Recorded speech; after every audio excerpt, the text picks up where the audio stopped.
Ukraine has been building up these defenses for years, and they still hold them, and they don't want to hand them over to Russia. So various talks, various ideas have been kicked around on whether there should be some sort of free zone, a free economic zone, it's been described as by some of the Americans, maybe under some sort of international supervision and not under either Ukraine or Russian control. That's one idea for all or some of it. So, but it's that territorial exchange or abandonment, really, by Ukraine that's still a sticking point. And it's time for the Trump dump, where we cross the pond to the White House, Washington and beyond for the day in US politics. We're joined by the Times' brilliant US assistant editor, David Charter, who's with us this evening. David, hello. Good afternoon from Washington, D.C. I gather it's freezing in Washington at the moment, David. -7 today, Ouch. I think it is. Yeah. Is it unusually cold? All I've been sort of reading on social media is the sort of Politico residents of Washington moaning about how freezing it is. It is unusually cold. It's been several days in a row. I think everyone in Washington is wondering whether it will finally kill off the rat population that everyone's been bothered by this year. Well, there you go. Perhaps there is an upside. Exactly. Let's focus on the death of Rob Reiner alongside his wife. They were found dead at their home in Brentford in Los Angeles on Sunday afternoon. And this has become a political story because Donald Trump has launched an attack on the filmmaker, posting on Truth Social that Reiner was killed because he angered people with his Trump derangement syndrome. Niall Stanage joined us earlier, columnist at The Hill, and he commented on Trump's attack. It's not even totally clear to me how seriously Donald Trump is really pushing the thesis that the dislike that Rob Reiner had of Trump politically led to his death. It reads to me, frankly, like the President of the United States is gloating about the death of a man and his wife who were murdered, and he's gloating about it because the husband, Rob Reiner, was a Democratic donor and someone vigorously critical of Trump. Reiner had in the past, for example, described Trump as mentally unfit to be president. Yeah, they certainly had their run-ins, didn't they? Rob Reiner last year saying that Trump's re-election could lead to the US turning into an autocracy. There is still, there's been widespread condemnation, hasn't there, of Donald Trump's post, and rightly so. I suppose the sort of natural question is he just able to post away like this without any recriminations, David? Well, is it just when you think that Donald Trump can't shock you or surprise you again, that he goes and even further than you thought possible?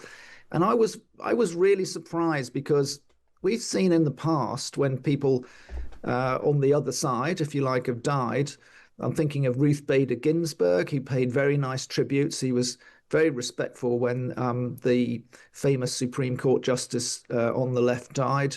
Even when Dick Cheney died, who'd become a big opponent, and of course his daughter is Trump's least favorite former congresswoman, he managed to fundamentally keep his mouth shut. He didn't say anything about Dick Cheney, which was seen as a restraint because he's never short of something to say. But this time, and also the other thing it shows, of course, is that there's nobody in the way of Donald Trump and his phone and the American public when he wants to post he just sends it out straight away onto his own Truth Social website. But the extraordinary language about this seemingly double murder, that he's passed away together with his wife, reportedly due to the anger he caused others through his massive and incurable affliction with a mind-crippling disease known as Trump derangement syndrome.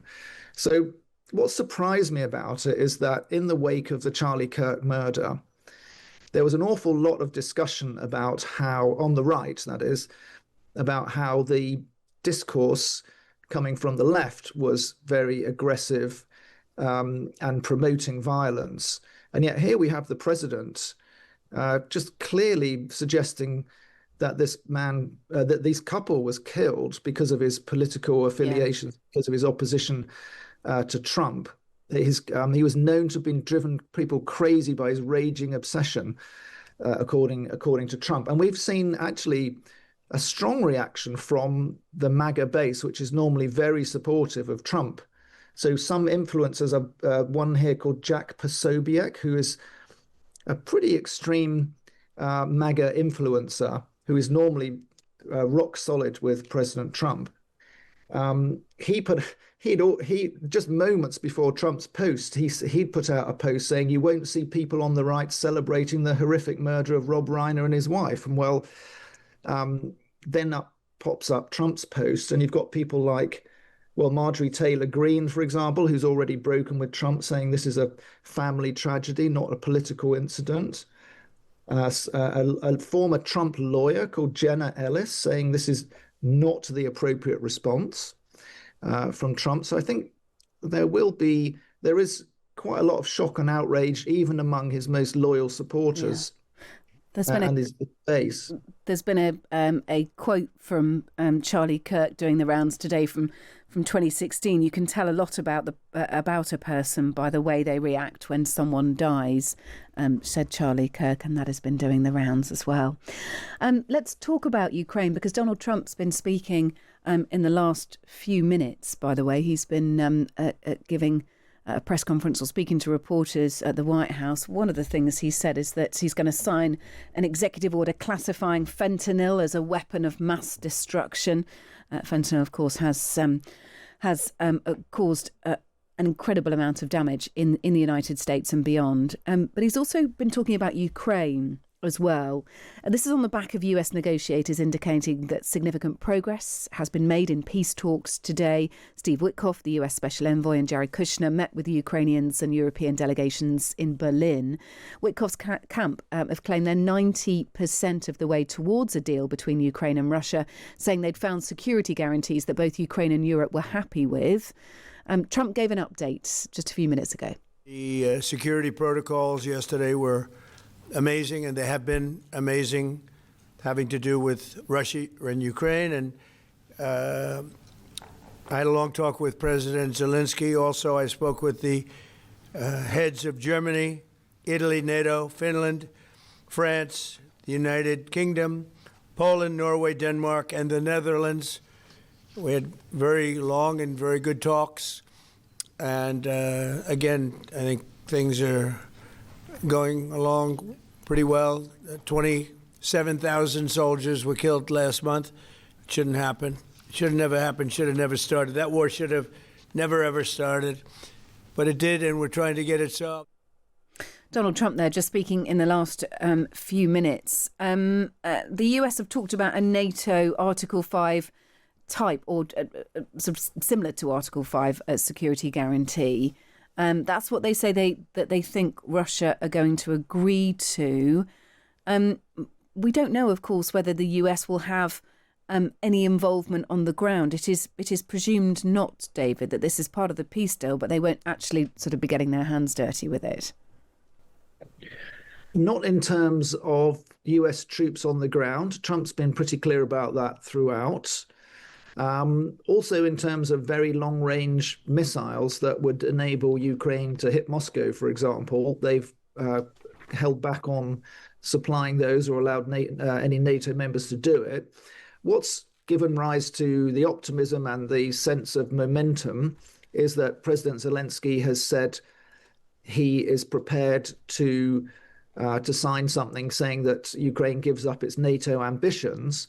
And of course, in lieu of that, it wants a NATO-like, as close as possible to what you would get from being in NATO, this guarantee called Article 5 in the NATO treaty that all the signatories would come to the aid of a country that's under attack and calls for help. So it boils down to, is Ukraine satisfied that the countries really will come to help it out if it's further attacked and it agrees to whatever other things are in the peace treaty? But our information is that they're still not there on the territory, on how much land Russia will end up with. Both the Americans and the Russians seem to be still pushing for Zelensky to give up the whole of those two eastern provinces, known as the Donbass, where there are lots of defences in the north of the province that basically protect Ukraine from further invasion. And Ukraine has been building up these defences for years, and they still hold them, and they don't want to hand them over to Russia. So various ideas have been kicked around on whether there should be some sort of free zone, a free economic zone, it's been described as by some of the Americans, maybe under some sort of international supervision and not under either Ukraine or Russian control. That's one idea for all or some of it. So, but it's that territorial exchange or abandonment, really, by Ukraine that's still a sticking point. Just a quick word on the latest on that seized oil tanker, the Venezuelan tanker. It was seized by the US off Venezuela's coast last week. Venezuela today accusing the government of Trinidad and Tobago of taking part in this. The Maduro regime has accused Trinidad and Tobago of participating in the theft of Venezuelan oil committed by the US administration on the 10th of December with the assault on a vessel transporting this strategic Venezuelan product. Is there any basis to this accusation at all, David? Well, what seems to have given rise to it is that the government of Trinidad and Tobago is pretty hostile to the government in Venezuela. And in fact, they do have like exercises with American troops. In fact, there's a radar detection system that was installed at the airport on the island of Tobago, which the locals say that's for detecting any potential drug boats coming from Venezuela. The Venezuelans suggest that that's to help the Americans seize their or target their shipping.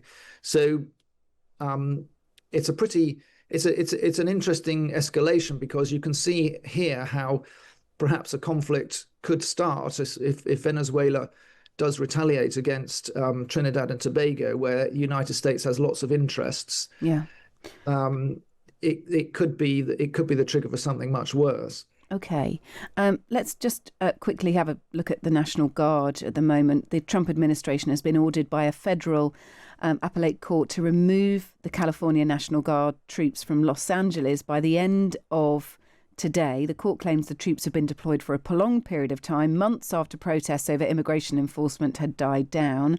This means 3 different cities, Los Angeles, Chicago and Portland, Oregon, where military deployment now stands in limbo. Is this plan falling apart by Donald Trump? I think it has gone a lot quieter, because in all of the cities where Trump has tried to federalize the National Guard and order them to assist with the ICE immigration raids and to protect them, there's been these court cases which have been quite successful, actually, and are being appealed by the Trump administration. And in fact, we've just heard that this order for the final federalized guard to leave California that's actually been put on hold by another court appeal by the Trump administration. And so it goes on. There clearly isn't the type of emergency that triggered it in the first place, which was the demonstrations that were turning a bit nasty in California that Trump used to send troops in. Well, that was back in June, and it is kind of extraordinary that he should still have troops on the streets, but his administration has been fighting it all the way. They want to show that Trump has the authority as the commander-in-chief to send in troops when he wants to. Yeah, they are still in Washington, aren't they?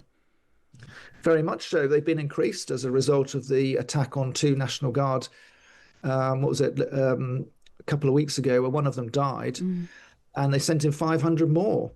So, yeah, it's quite a common sight. Just walking into work today, I saw half a dozen National Guard just wandering around in -7 degrees, wondering what to do themselves. Yes. Very, very chilly to be patrolling the streets. We'll keep an eye on that. David Charter, thank you so much. You can read David's work at thetimes.com and, of course, in the paper, as well as the work of the wider team based in the United States. Times US Assistant Editor David Charter, thank you for being with us.